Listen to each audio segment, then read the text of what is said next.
Ada sebuah bahaya yang sering banget nggak kita sadari, padahal bisa jadi terjadi tepat di depan mata kita, mengintai anak-anak kita. Namanya child grooming. Dan ini bukan sekedar soal bahaya dari orang asing loh, ini adalah sebuah manipulasi yang sangat terencana yang justru bisa datang dari orang-orang terdekat. Yuk, kita bongkar sama-sama ancaman tersembunyi ini. Oke, jadi begini alur pembahasan kita. Pertama, kita bakal coba pahami dulu kenapa masalah ini sering diibaratkan kayak gunung es.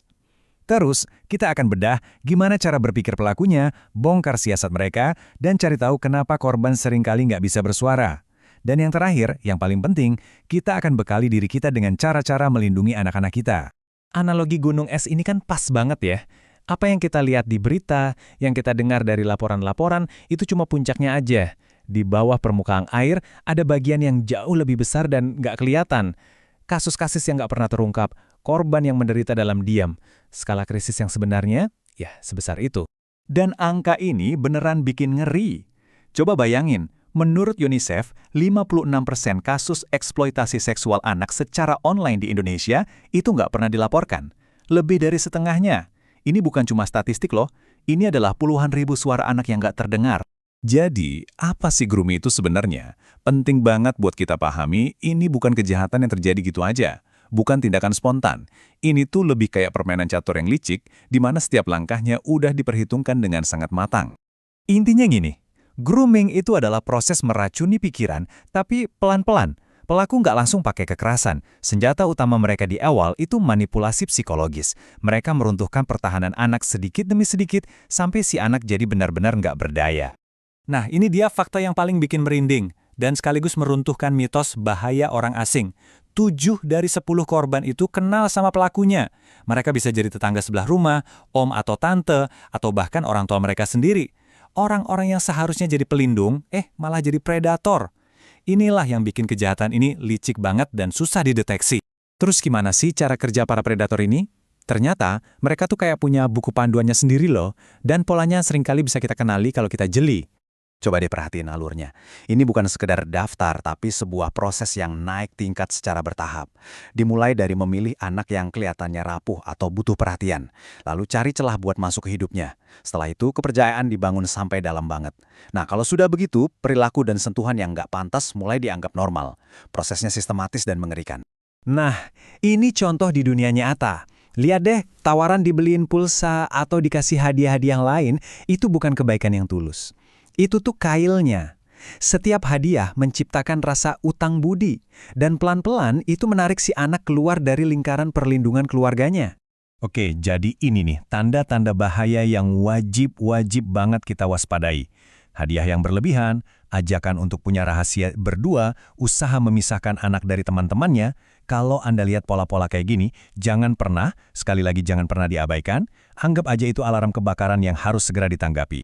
Sekarang kita masuk ke bagian yang sering banget bikin salah paham. Kenapa sih korban nggak ngomong? Sebelum kita refleks bertanya, kenapa nggak bilang aja, kita harus paham dulu apa yang terjadi di dalam otak mereka pas trauma itu terjadi. Coba bayangin otak kita itu kayak gedung canggih yang punya sistem keamanan otomatis.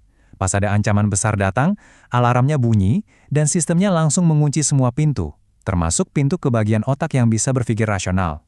Saat itulah, insting bertahan hidup yang paling dasar mengambil alih. Jadi ini reaksi biologis ya, bukan pilihan sadar. Dari ketiga respons ini, yang namanya membeku atau freeze ini yang paling sering disalahartikan. Anak yang kelihatannya diem, nggak melawan, atau bahkan nurut, bisa jadi sebenarnya lagi lumpuh karena rasa takut yang luar biasa. Diamnya mereka itu bukan berarti setuju, justru itu teriakan minta tolong yang nggak ada suaranya. Oke, sekarang kita geser ke dunia modern, ke abad 21. Karena ancaman ini nggak cuma ada di dunia nyata lagi. Dunia maya tuh udah jadi semacam taman bermain baru buat para predator, yang ngasih mereka akses ke anak-anak kita dengan cara yang belum pernah ada sebelumnya. Platform live streaming misalnya bisa jadi panggung yang sangat berbahaya. Buat anak-anak, ini cara buat cari pengakuan dan perhatian. Tapi buat predator, ini kayak jendela buat mengamati dan milih target.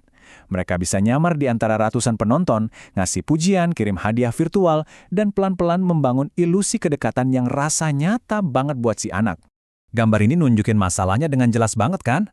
Teknologi yang sama yang kita pakai buat terhubung sama teman dan keluarga bisa juga jadi semacam jalan tol rahasia bagi predator, langsung masuk ke kamar anak kita 24 jam sehari, 7 hari seminggu. Kita udah lihat sisi gelap dari masalah ini, tapi kita nggak akan berhenti di situ aja. Nah, sekarang bagian terpentingnya, gimana cara kita melawannya?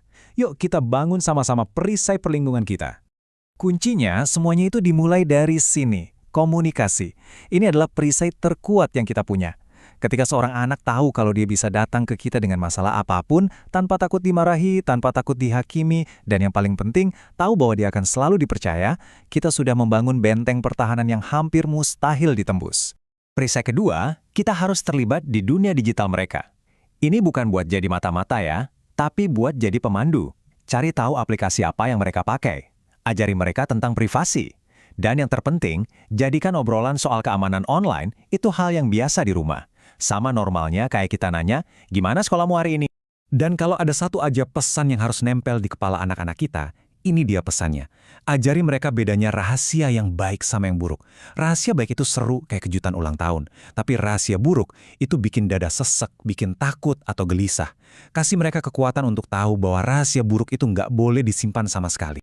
Pada akhirnya, semua strategi dan semua tips ini balik lagi ke satu pertanyaan simple, apakah kita benar-benar mendengarkan?